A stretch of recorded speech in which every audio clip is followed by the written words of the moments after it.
Hello, everyone, and welcome to Film Talk, the Film Digest audio podcast where we just talk about cinema. Today, I'm joined with our very new host, Mr. Johnny Barturin. Say hello, Johnny. Hi, thank you, Brandon. Yeah, I'm Brandon Jimenez, if you guys didn't know, but yeah, let's get started with the podcast.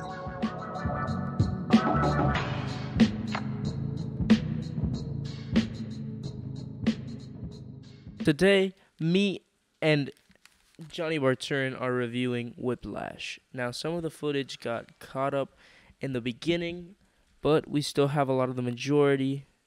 Make sure you guys enjoy all of that. We talked about Babylon and Whiplash as a whole. We loved the movies and we're looking forward to it. So, yeah, here's the podcast. Music. There's that music feel into it. Now he's just going to delve into the film history, 1920s Hollywood.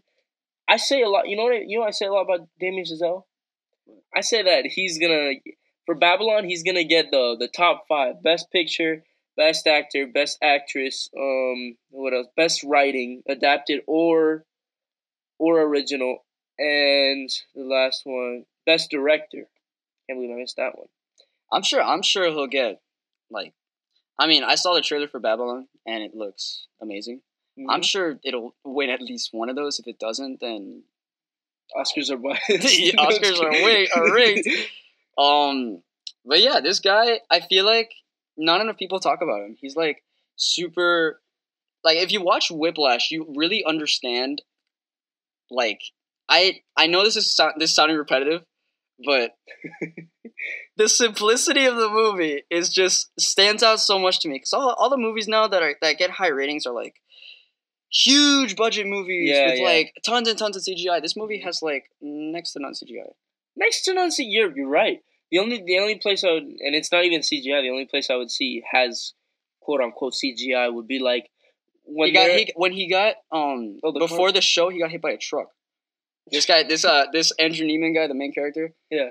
He got hit by a semi. I'm sure that was CGI. It's somehow.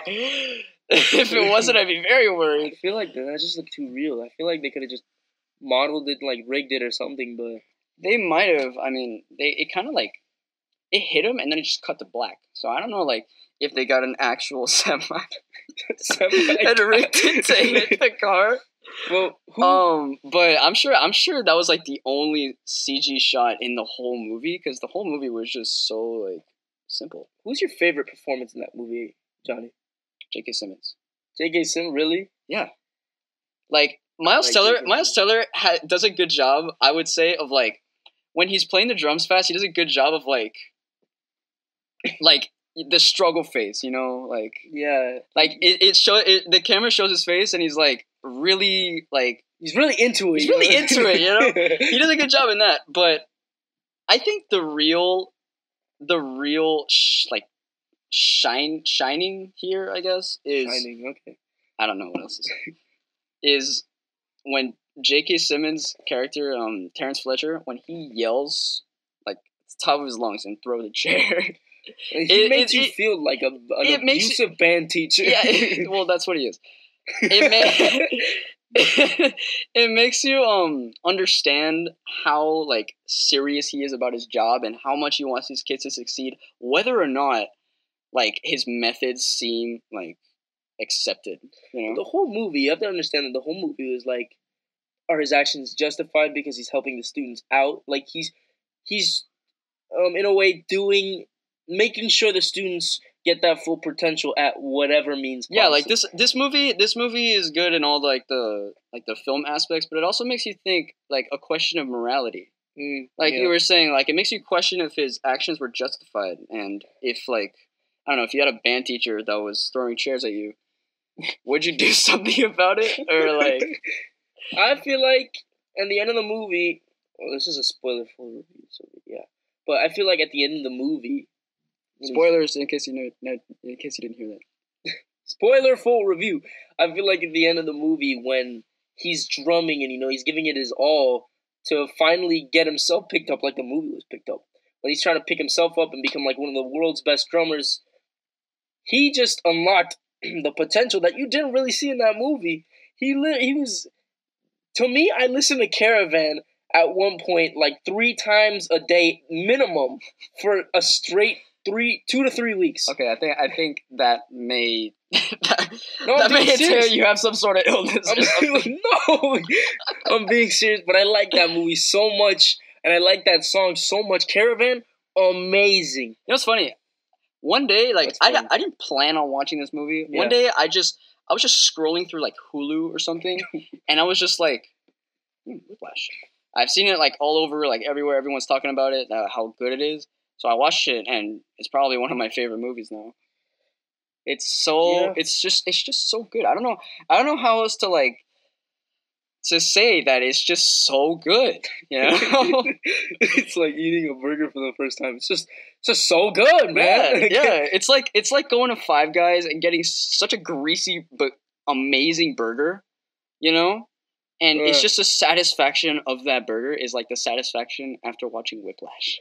I feel like it's a movie that just defines its value. Like straight off the bat, the opening scene of Whiplash. I mean, you remember the opening scene that it was just like it throws you straight into what the whole movie is about, and like, you know, the struggle of this band student, and that ending, like it was just him in concert, and it just ended. And I thought that was so like, it's similar to the ending of Logan.